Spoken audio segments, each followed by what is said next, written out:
29 years of marriage, and the thing that breaks you isn't the funeral.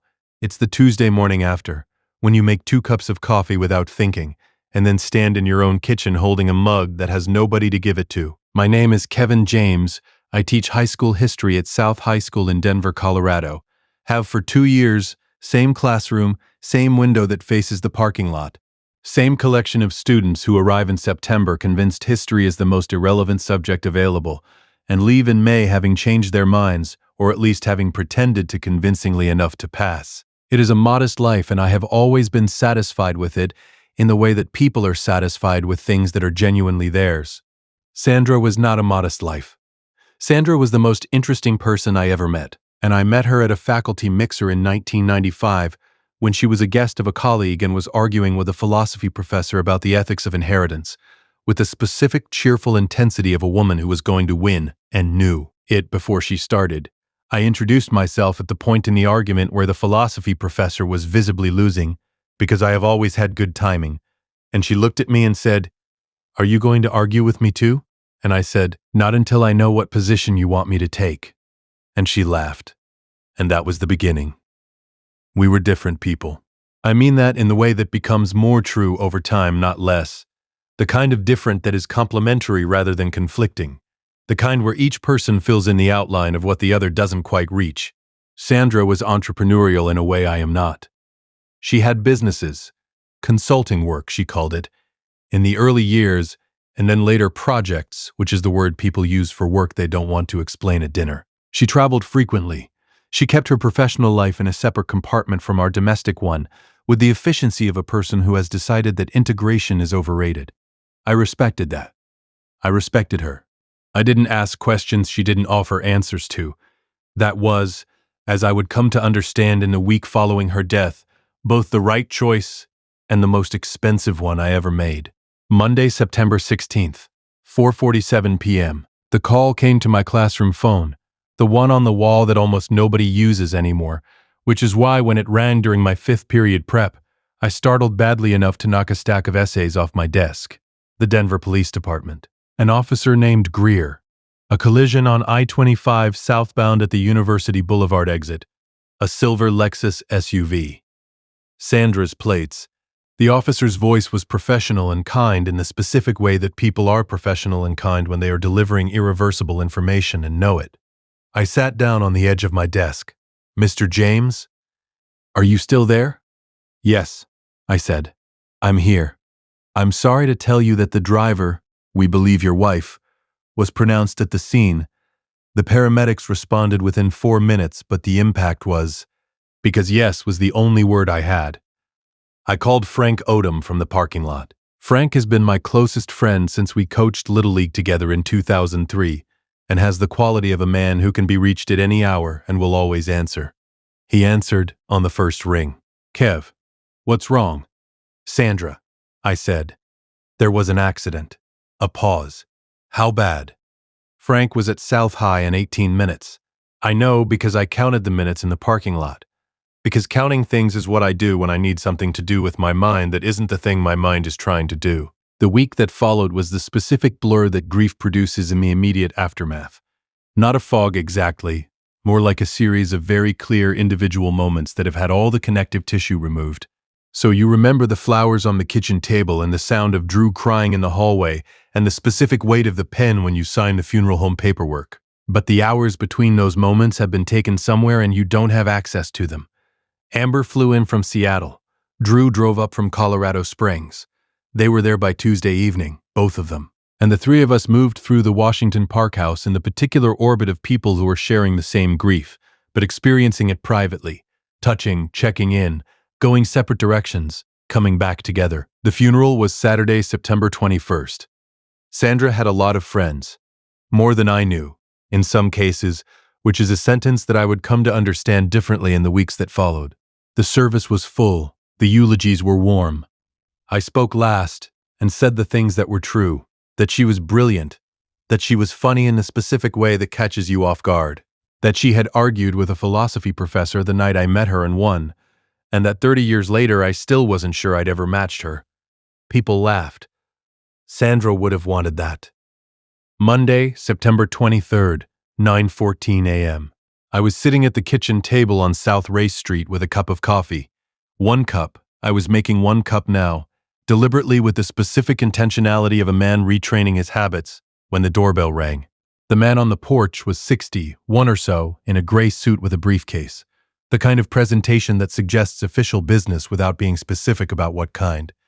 He introduced himself as Victor Paulson, a notary and estate administrator.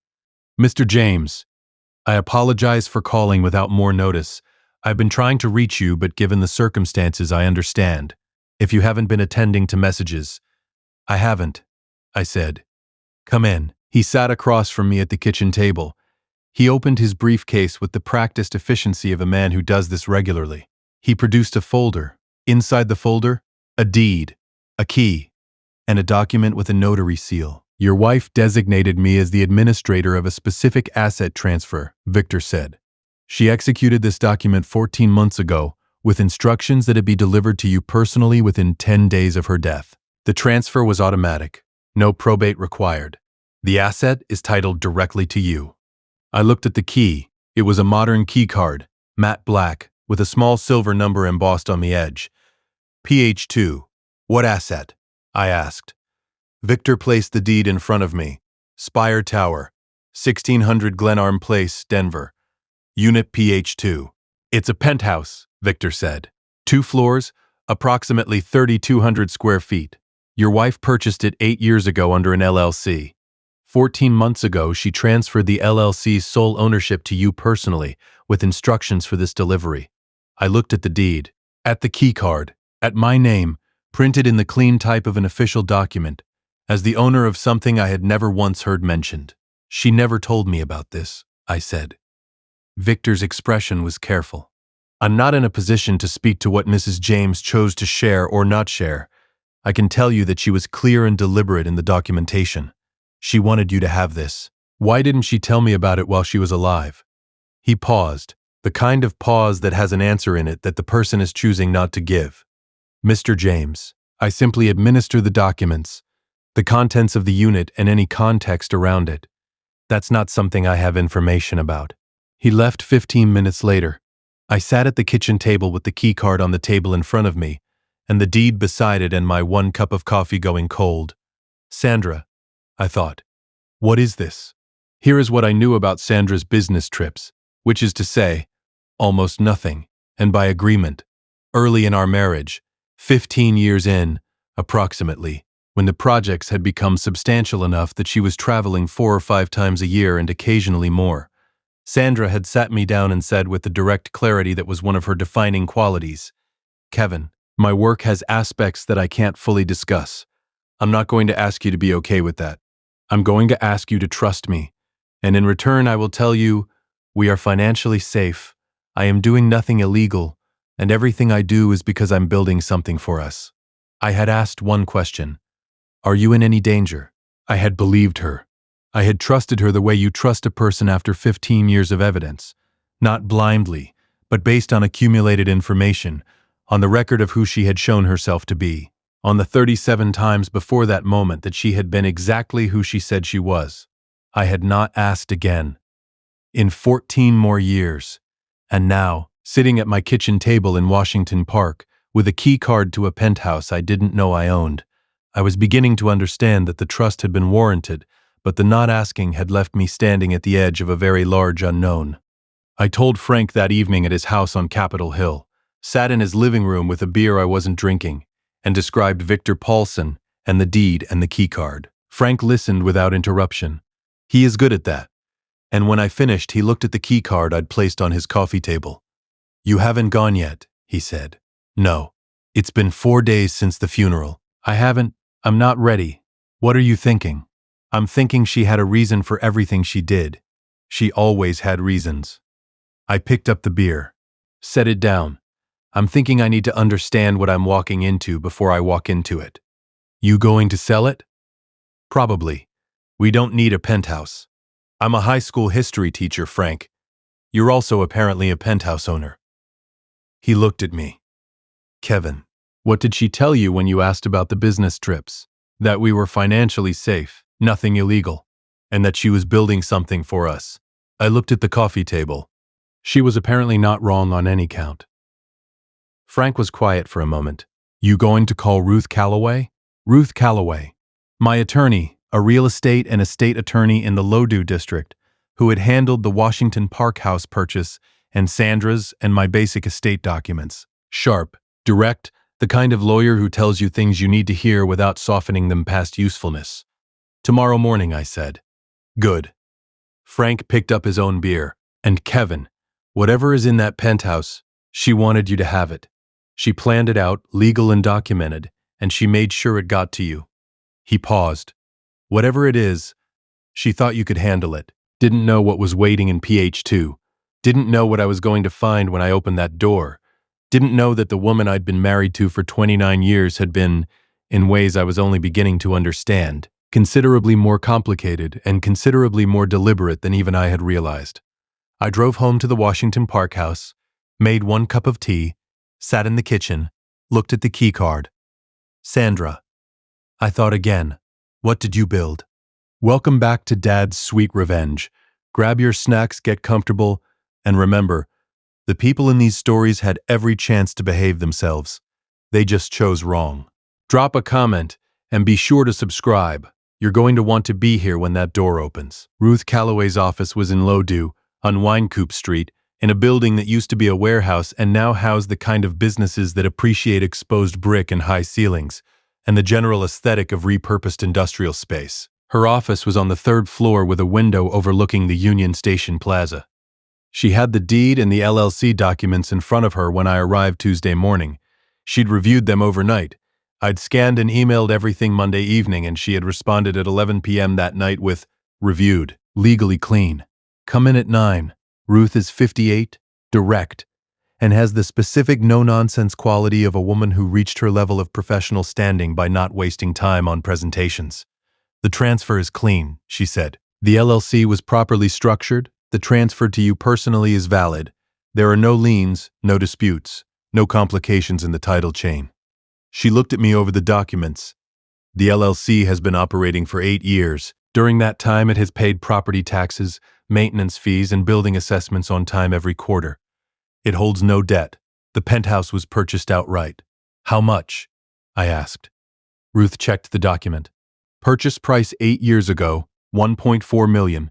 Current estimated value based on comparables in the Spire Tower. She turned a page approximately 2.1 to 2.3 million. I looked at the Loudoun skyline through her window. Ruth, what does the LLC list as its business purpose? Consulting and advisory services. She set the document down. Kevin, I have to ask. You didn't know about this property? No. Or the LLC? No. She was quiet for a moment. I want to ask you to consider having a conversation with the LLC's registered agent before you decide to sell. There may be context that affects how you approach the asset. Who's the registered agent? She turned a page. A woman named Carla Brine, listed as a business associate of Sandra's LLC. Carla Brine. I had never heard that name. In 29 years. I'm going to go see the penthouse first, I said. Of course. Ruth looked at me with the specific directness of a person who has something else to say. Kevin, whatever you find in there, call me before you make any decisions. Any decisions at all. You know something, I said. I know that Sandra James was a careful woman who structured this transfer with considerable deliberateness. Careful, deliberate people don't leave things in a penthouse they don't intend for you to find. She handed me back the key card. Go see what she left you. The drive from Loudoun to Spire Tower takes 6 minutes on a good Denver morning.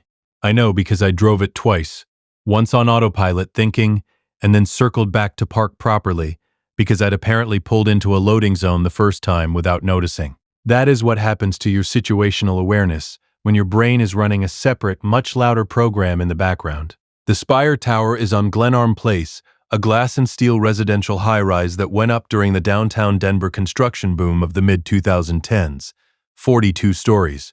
A doorman, a lobby that is not ostentatious, but is clearly not trying to be modest either. The kind of building where the residents park in a secured underground garage, and the elevators have mirrors and the hallways smell faintly of very good carpet.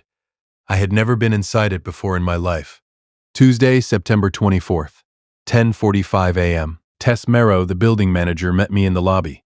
She was 45, professional, with the efficient warmth of someone who deals with a range of resident situations and has learned to read rooms quickly. She had clearly been briefed, by Victor Paulson presumably, because she greeted me by name and offered her condolences without my having to explain why I was there. Mr. James, I'm very sorry for your loss. We were all fond of Mrs. James here. I stopped. She was here often? Tessa's expression calibrated, not evasive, but careful in the way of someone who is deciding how much belongs to her to say. She was a regular presence. We respected her privacy, as we do all our residents. A pause. The penthouse is on 42. I'll take you up, unless you'd prefer to go on your own. I'll go on my own, I said.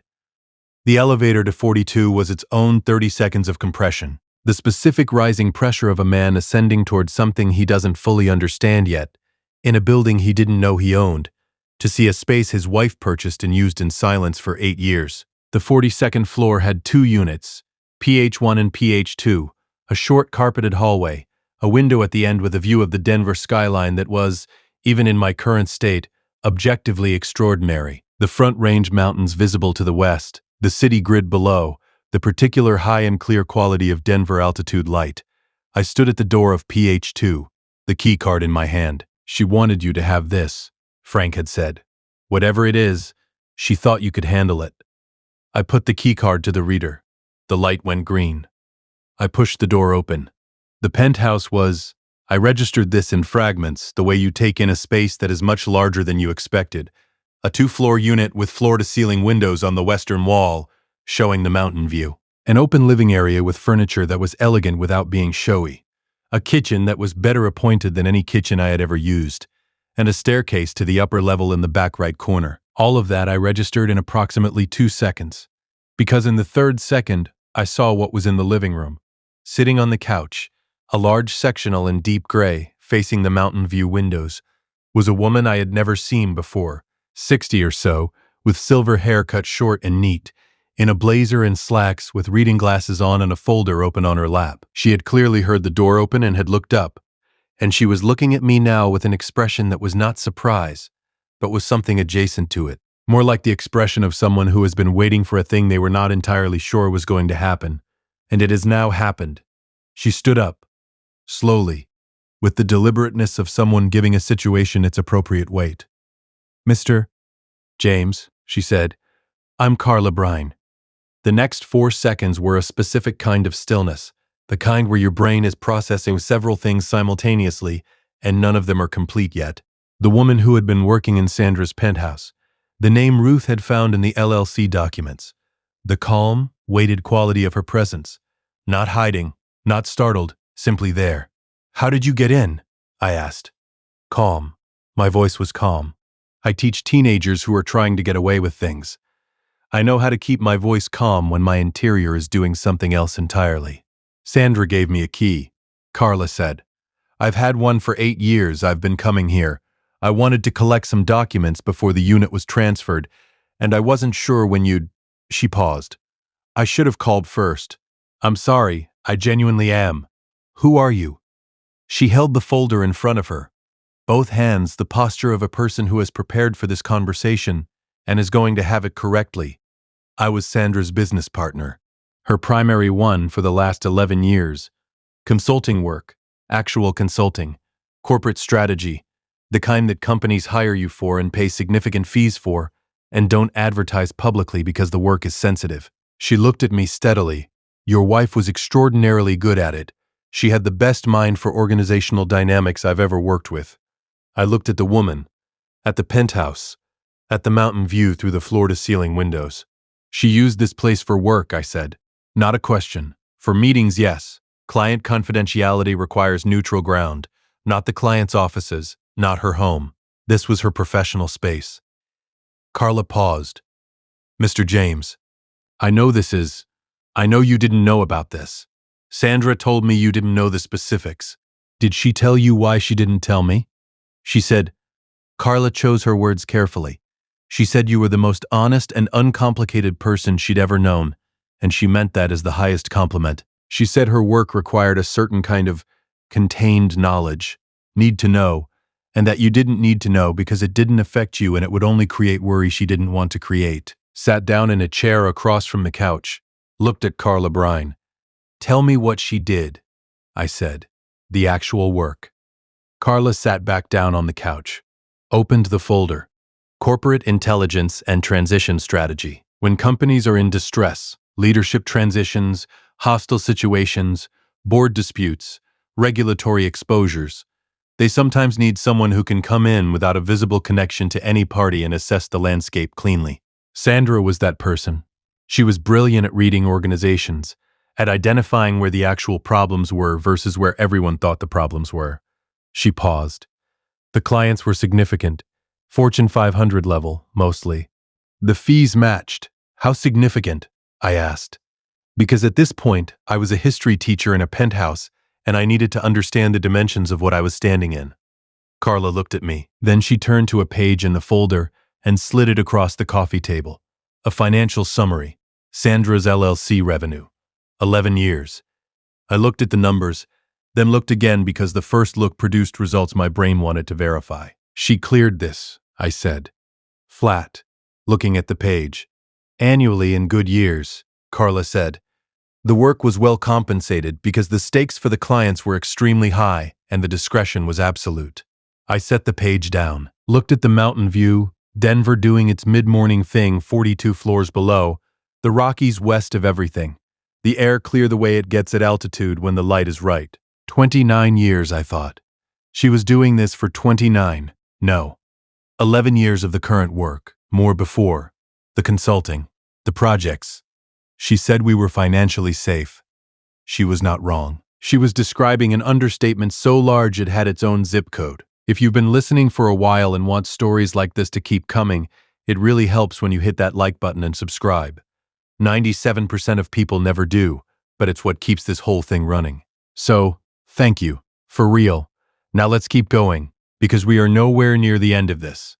Carla and I talked for 2 hours. She told me about the work in detail, the mechanics, the ethics of it, the way Sandra had navigated the confidentiality requirements with the precision of someone who had thought through every implication. The work was legal, completely, documentably on-the-record legal. Sandra had been meticulous about that, partly because she was that kind of person, and partly because she understood that work in sensitive corporate environments survives only as long as its practitioners are unimpeachable.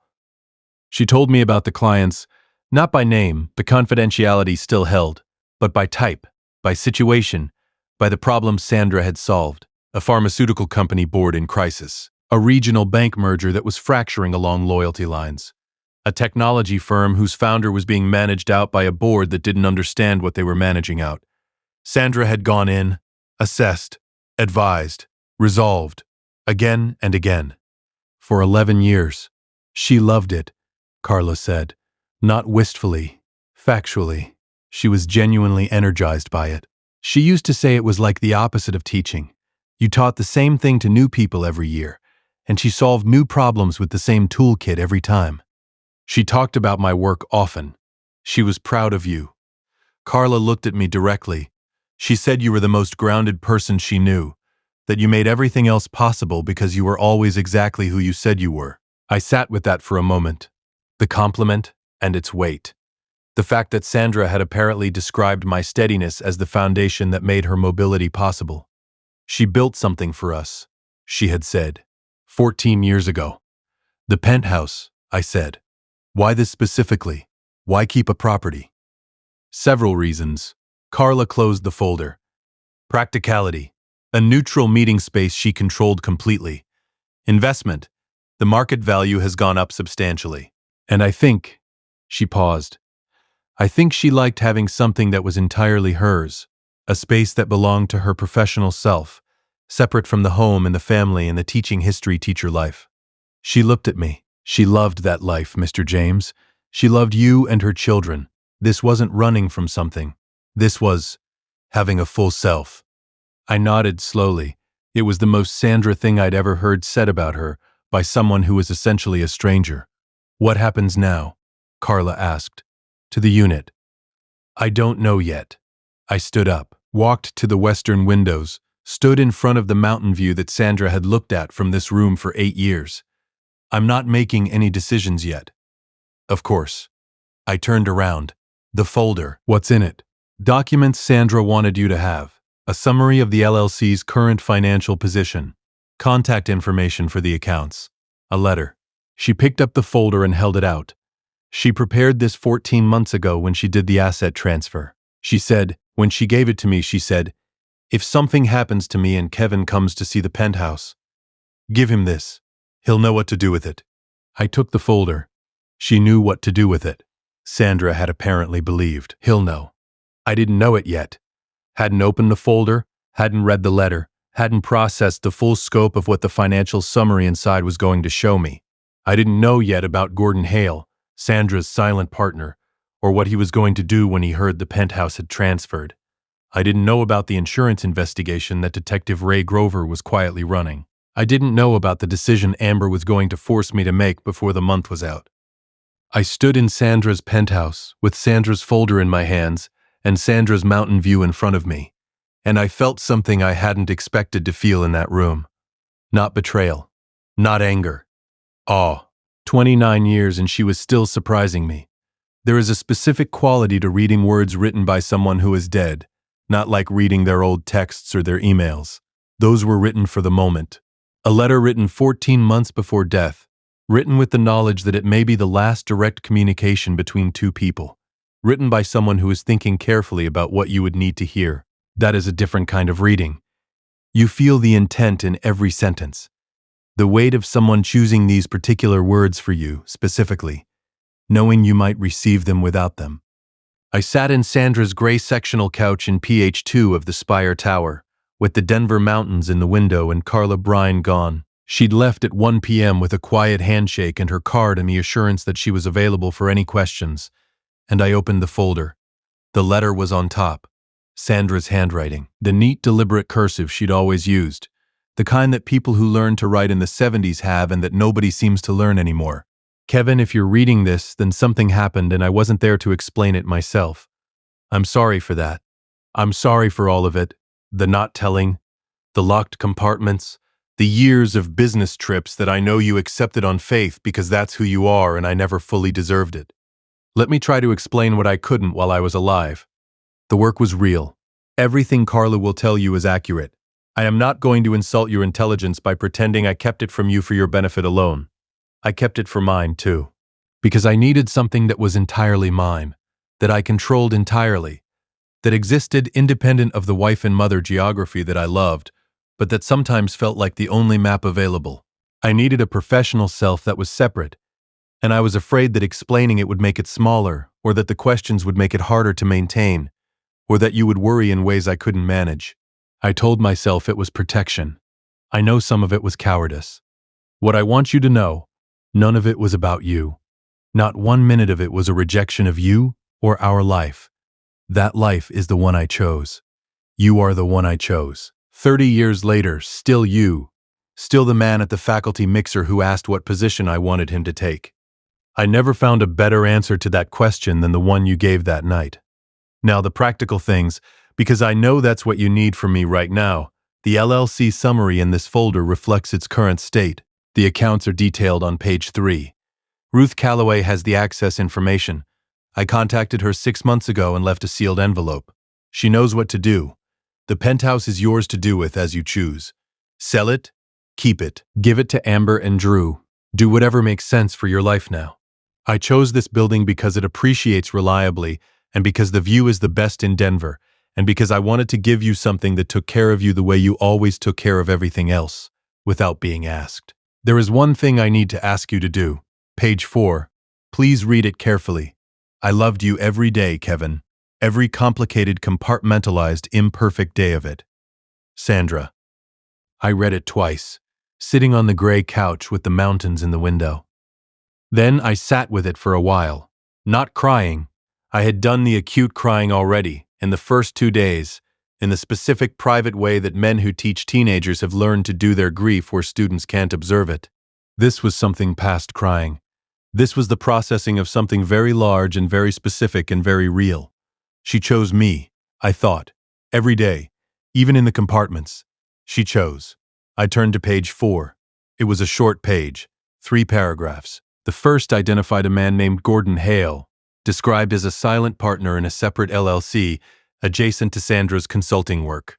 A man who had contributed seed capital to several of Sandra's early projects in exchange for a minority interest in future earnings. The arrangement was documented. Legal. Gordon Hale had received his agreed returns over 11 years. The second paragraph said, Gordon is going to contact you. He may suggest that the returns he received were insufficient and that he has a claim on the penthouse or other assets. He does not. Conrad Marsh, and here she listed a Denver attorney I didn't recognize, has the documentation that confirms this. Do not engage with Gordon directly. Call Conrad. The third paragraph said, Gordon was not a good man to do business with, and I regret that I didn't see it sooner. He will try to make you feel like you don't understand the arrangement. You will understand it completely once you talk to Conrad. Trust yourself. You've always been smarter than you think you are. I set the page down. Smart enough, I thought. She left me a map. I called Ruth Calloway from the Penthouse at 2:15.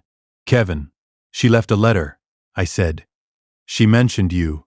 A sealed envelope. A pause. I have it. I've had it for 6 months.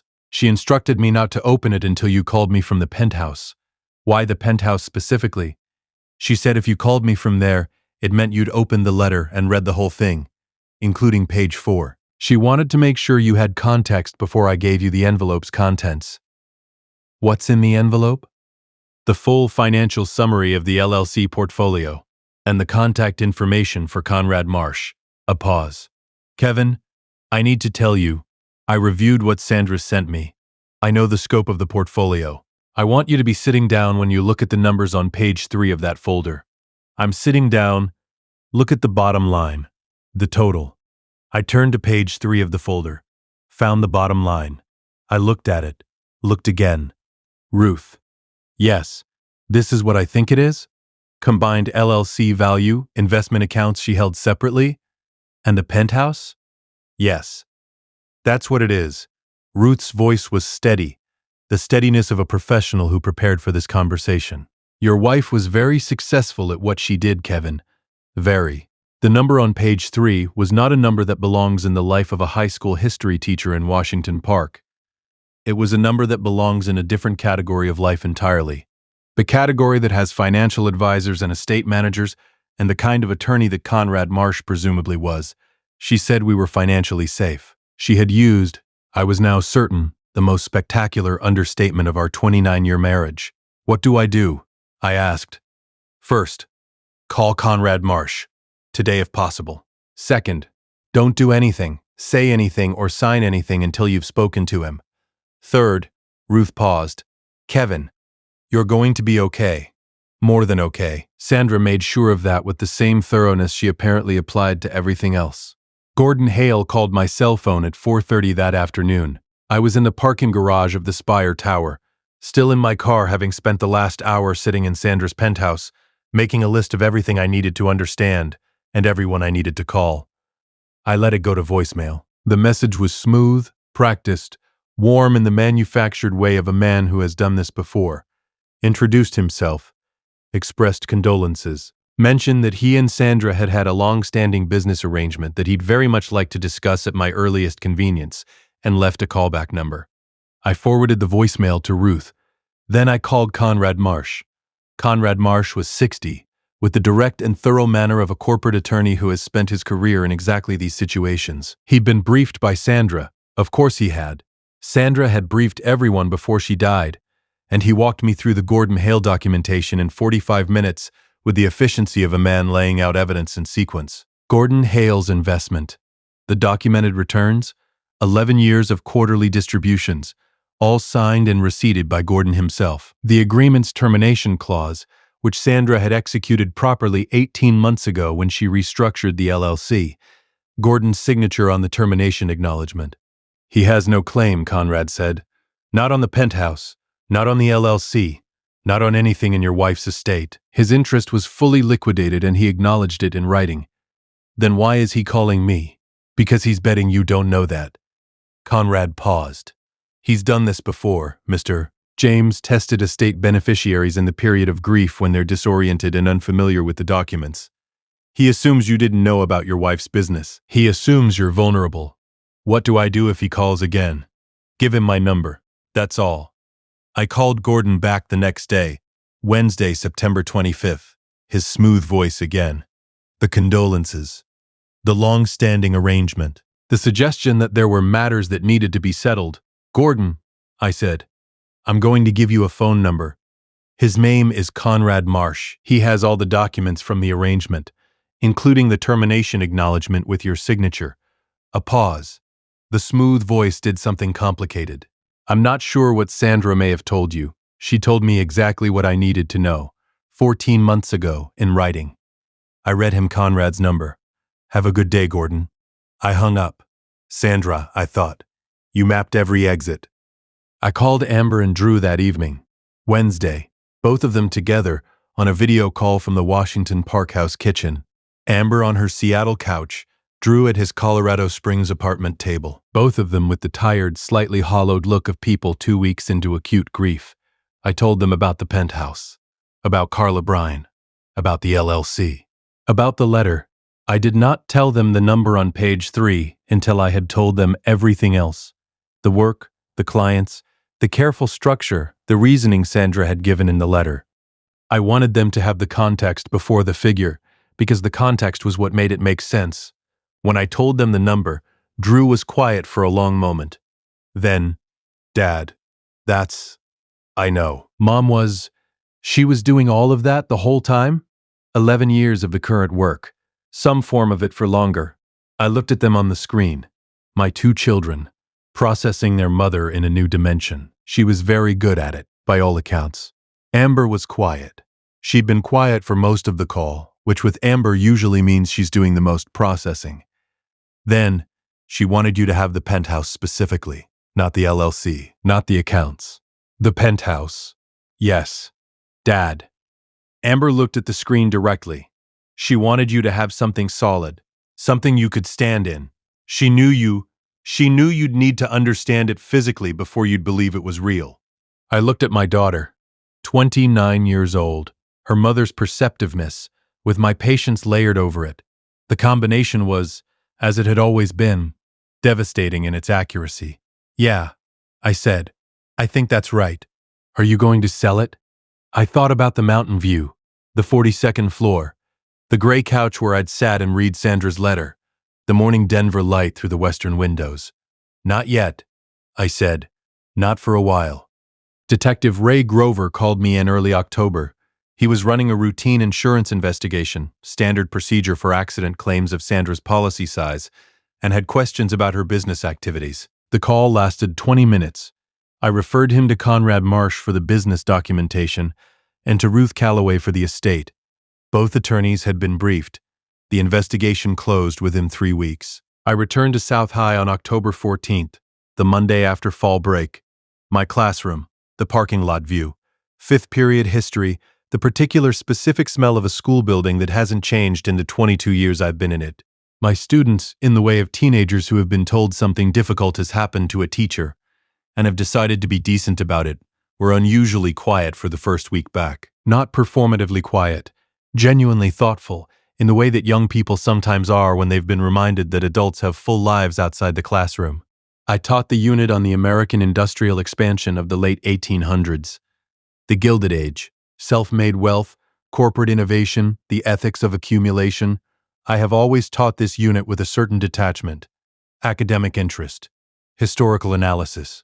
That October I taught it differently, with the particular insight of a man who now understood, in a way he hadn't before, what it takes to build something significant outside the visibility of the people who love you. Not because you're hiding it from them, because some things are built in the spaces between. Frank Odom came for dinner the Friday of my first week back. We ate at the Washington Park House kitchen table, Sandra's kitchen, with Sandra's good pots and Sandra's choice of chairs, and Sandra's herb garden visible through the window that needs replacing in the spring, but that Sandra always said she liked because it rattled slightly in the wind, and she found the sound comfortable. Frank brought wine, we ate. The house was quiet in the particular way it was going to be quiet from now on. How was the first week back? Frank asked. Okay, better than I expected. The penthouse? I went back on Wednesday, sat in it for an hour, looked at the mountains. Still thinking about selling? I thought about that, about Sandra's letter, about I wanted to give you something that took care of you the way you always took care of everything else without being asked. No, I said. I'm going to keep it. For now. I picked up my wine. Amber suggested we use it, family, when people visit. A base in the city, better than hotel rooms. I paused. Sandra would have liked that, I think. The penthouse being used. Frank nodded. She would. We were quiet for a moment. The Washington Park house around us, the 30 years of it, the specific accumulated life of a place where two people had built something together without either of them knowing the full dimensions of what the other was building. Kev. Frank looked at me across the kitchen table. Are you okay? Honestly. I thought about how to answer that. About the penthouse and the letter and the number on page 3. About Gordon Hale hanging up on a Tuesday afternoon with Conrad Marsh's phone number and nothing else. About Carla Bryan in the gray couch with a folder, waiting patiently for the man Sandra had apparently described as the most grounded person she knew. About a woman who had built something extraordinary in the spaces between her life and had documented it meticulously and had handed it to me with a key card and a letter and the specific confidence that I would know what to do with it. I was a 57-year-old high school history teacher in Washington Park. I drove a 10-year-old Subaru. I owned, pending sale or long-term decision, a $2.2 million penthouse on the 42nd floor of a downtown Denver high-rise, with the best view of the Front Range in the city. I had been loved for 29 years by someone so thoroughly and specifically that she'd arranged for a notary to hand me keys to that love 9 days after she died. Yeah, I said to Frank. I think I am. He raised his glass. I raised mine. We didn't say anything else. We didn't need to. Outside, the Washington Park neighborhood was doing its October thing. The leaves coming, the air cooling, Denver getting ready for winter the way it always does, without apology or preamble. Sandra had always loved October in Denver. She used to say it was the best month, because it was honest. Nothing pretending to be warmer than it was, nothing trying to be something it wasn't. I thought about that for a long time after Frank left. She had been, in the end, exactly who she said she was. The compartments didn't change that. The work didn't change that. 29 years of the most interesting person I ever met, choosing me, every single one of them. That's the whole story. The penthouse is still on the 42nd floor. The view is still extraordinary. And every time I go up there, which is more often than a practical person probably should, I stand at the western window and look at the mountains and think, well done, Sandra. You always were better at the details than I was. If you liked this story, join our community by hitting that like button and subscribing for more real, raw, and family-centered stories.